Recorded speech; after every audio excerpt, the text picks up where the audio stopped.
Streets social media mandinoswera ndichiona kuti nyaya dziri kufamba sei. Aiwa, ndinayo nyaya iri kunetsa iri kubvira mumastreets umu, especially kuInstagram nekufacebook wazukuru.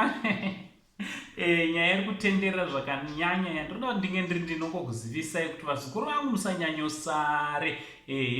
Ndichitoti kana wanga wasati wasubscribe paSaint TV, mukana uchiripo wekusubscribe wotenga on notification bell kuitira kuti pega pega patinouploada mavideos iwe usasare unge uchifambiranawo nenguva nezvinhu. Handiti aiwa, ndinoda zvinhu sekuru wenyu zvandinoziva kuti nemi vazukuru vangu vamwe munodawo zvinhu. Handiti ndichitoti maswera sei kwese kwamuri vazukuru vasekuru Saint pachannel yenyu, channel yamunofarira tichitandara hedu nekufara. Handiti vazukuru, kana une any problem yaunofila kuti uda kushare nasekuru, namba ndedzidzidzira apa.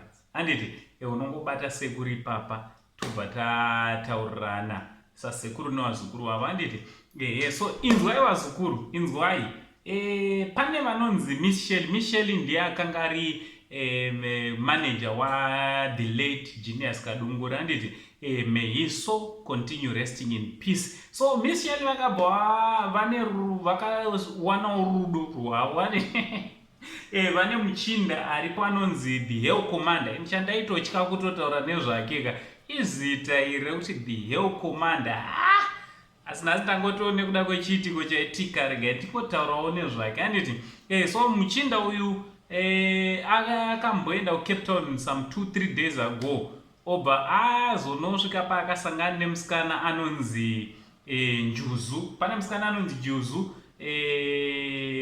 socialite wedu. Handiti so vakanosangana ikoko, zvakaitika ndo zvakaitika, vanoziva ndivo vaviri.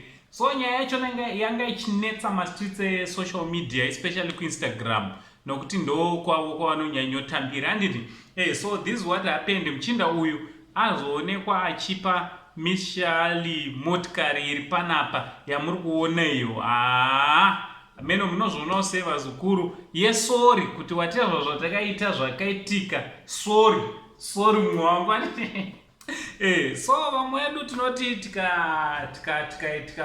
tikahurirwa, regai nditaure vara rinoremeroro, tikachitiwa, alright, kanzura rimwe rere. Vamwe vedu tinoti tikachitiwa hapana chaunowana, ungatowaniswe zvimwe zviya zvinozorwadza pamberi, but pakaipa zukuru. Munotaura kudii neuyo akachitiwa akutengerwa motikari riri panapa randashawa nezita raro kuti rinonzi chii.